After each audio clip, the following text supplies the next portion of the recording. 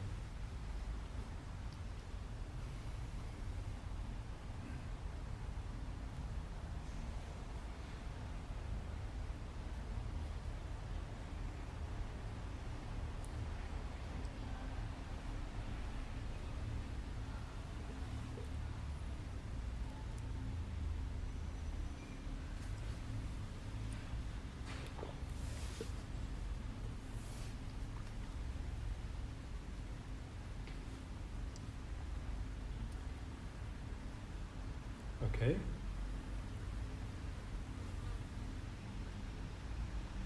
Good. So, let's just open up the floor. Just be good to hear if people want to share anything that they noticed. What was the effect of that? How did it feel while you were chanting? Would anybody like to share? I know there's a lot of people, but be brave. Anybody want to share any reflections? Yeah. It feels good. I would like to do it for an hour. It feels good and you'd like to do it for an hour? Okay. Yeah, we did it for 3 minutes, I think. So obviously with these things, the longer you do it, the more can happen or not happen. And just be interesting. Well, you can try that. Yeah. Tell me next week what happened. Okay, but it felt good for you. Yeah. Can you say in what way? Could you be more specific? Or? It's relaxing, but Relaxing. also good in some interesting way I cannot describe. Yeah, okay, well that's interesting. Maybe it kind of gives me maybe a bit high or something like that. Right, yeah. So relaxing but then good in a way you can't describe. I like that because, as I said, it's not a rational practice. So if it's hard to describe, then probably that's a good thing. Yeah. But a kind of high as well, you see. Anyone else? The way you articulate each word, it promotes this sense of resonance throughout your entire body, which is what I noticed. Right, so they're kind of... There's almost like a vibration or something. Right, yeah. So resonance of vibration in the whole body. Yeah. So in a sense, we're doing something with our mouth or our voice and vocal cords, but that's also done with the whole body, and it helped you kind of drop into that. Yeah. Good. Grounding and connecting to the outside as well, to the inside. Right. So grounding and connecting to the outside as well as the inside. Yeah. So being in the space and being in the body at the same time. Interesting. Yeah. Just speak up for me because of the window. I can't hear. So. There's something nice about doing it in a group, like it's this sort of activity which I feel kind of embarrassed doing on my own. Right. When you hear this other sound, it's not you, Right. other people displaying, like feeling it's part of a bigger group of people. Yeah. Yeah, good. So it's connecting, isn't it, to other people? Yeah. So we're chanting ourselves. We have a voice, but we also hear the voices of others. And often when we're chanting mantras, it's good to be able to hear your own voice, but not so loud that you can't hear other people's, and vice versa. Yeah. So that's nice that it had that connecting feeling. It's interesting you said it's embarrassing on your own, but not with other people, because a lot of people experience it the other way around. Doing it with other people is more intimidating somehow. It's not a normal thing that, well, maybe it is in Berlin, but where I come from, it's not a normal thing that people do. So it can be a bit strange, can't it, if we're sat chanting. Any others? Yeah. Just on that train, for me, it was previously to this talk, it was embarrassing just doing mantras in general because I never knew what they meant. Right. So I felt silly, like, why am I repeating this? I don't know what it Yeah, means. yeah. And after you said you don't have to know what it means, then I was like, oh, okay, then I can just enjoy Okay. this. Right. So I've achieved my mission for this morning, which is, communicating that mantra is more than just meaning, or the meaning is the sound. Yeah, you can just relax into that. Yeah. I mean, it's good to have some understanding, isn't it? And hopefully what I've said is enough of an understanding. Yeah. But also we can relax and, in a sense, trust that things can affect us in ways that we don't necessarily understand rationally. Yeah. And Rob, you had... Yeah, I thought it was interesting. I'm used to chanting that before, but in a more melodic way. Yeah. And when you first sang it, I thought, okay, let's do it differently. Yeah. But nevertheless, it had a certain power to it, which in a way surprised me, in a way that we shouldn't. Yeah, yeah. You can sing in different ways. Yeah, yeah. So often, if you come to the center when we're having a ritual and we chant mantras, there's usually a melody. It's usually more melodic. And that's nice, it creates a particular atmosphere. The way we did it was monotonous, you could say, kind of flat. And that's because I wanted it to be more meditative. So we're less thinking about the melody or up in the melody and more what, like Whitney was saying, what are the vibrations, what's the resonance of doing it in this way. Of course, the other way you can do mantra is silently. So just silently reciting the mantra in your mind. And that might have a different effect too. You don't get the bodily resonance, but you might get a mental kind of resonance or repercussion. So that's another way to explore mantra. Yeah. I think it's all good. All doing them in different ways is all good. That's nice to have a holiday from the mental chatter. Yeah, yeah. It just replaces it. Yeah. And sometimes your mental chatter may not be so positive. You bring the mantra in, Yeah. you're away. Yeah, yeah. So that's maybe a takeaway. It's something to try. You could try with Om Mani Padme Hum. Whether you're chanting that or whether you're just reciting it to yourself a bit in your mind. And see what effect it has in terms of the thoughts and the chatter, like Lalita Ratna said. It's another way of approaching mindfulness. Because often we think of mindfulness as paying attention, don't we, to what's going on.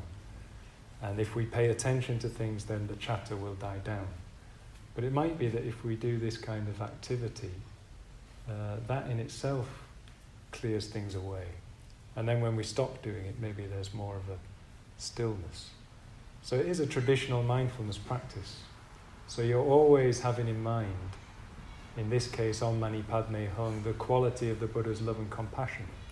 It's pretty good, isn't it? To go around with the quality of the Buddha's love and compassion in your mind. But without the mantra, it's hard to have that. But the mantra sort of brings it in. At least for a short while, the mantra can bring it in. I think traditionally mantras are thought of as a protection, aren't they, in that sense? Yeah. They protect the mind from other things coming in that are less helpful to us. Once there was a ghost in our bedroom, and Satyabanda and I both perceived it. It was scary. And I went through all the mantras, Right, and it wouldn't go away. right. And then I did the Tara mantra, and everything just changed into this sorrow, Right. and then disappeared. And I told Sangharakshita about it. He said, well, yes, everybody knows Tara mantra is the mantra for ghosts. No, I didn't know that. So that was a real protector. Yeah. Well, that's interesting, isn't it? Like I say, they don't have a rational meaning as such, but they do seem to mirror certain qualities. And knowing what the qualities are is helpful, because then we can use certain mantras in certain situations to help us. Yeah. So my recommendation, I'm going to have to stop because of time, sorry Ron, would be just to try it over the course of the week, Om Mani Padme Hum. The thing to avoid is just making it mechanical and kind of Om Mani Padme Hum, Om Mani, and sort of losing any sense of what it's about or the kind of feeling quality. But every so often, just try it and see what effect it has. Or before you meditate at home, just do the mantra for a few minutes and see how it affects the meditation, or at the end of meditation. Yeah? So Om Mani Padme Hum I'm saying because it's the easiest one to remember. If anyone thinks, I'd like to meditate on a quality of the Buddha's enlightenment that's more like energy or what else did I say before? Wisdom or something else. Come and have a chat. Maybe there's a mantra for you. So just explore mantra. And then next week we come back. We've had image, we've had sound. Next week we're going to have mudra. So thanks very much. Finish there.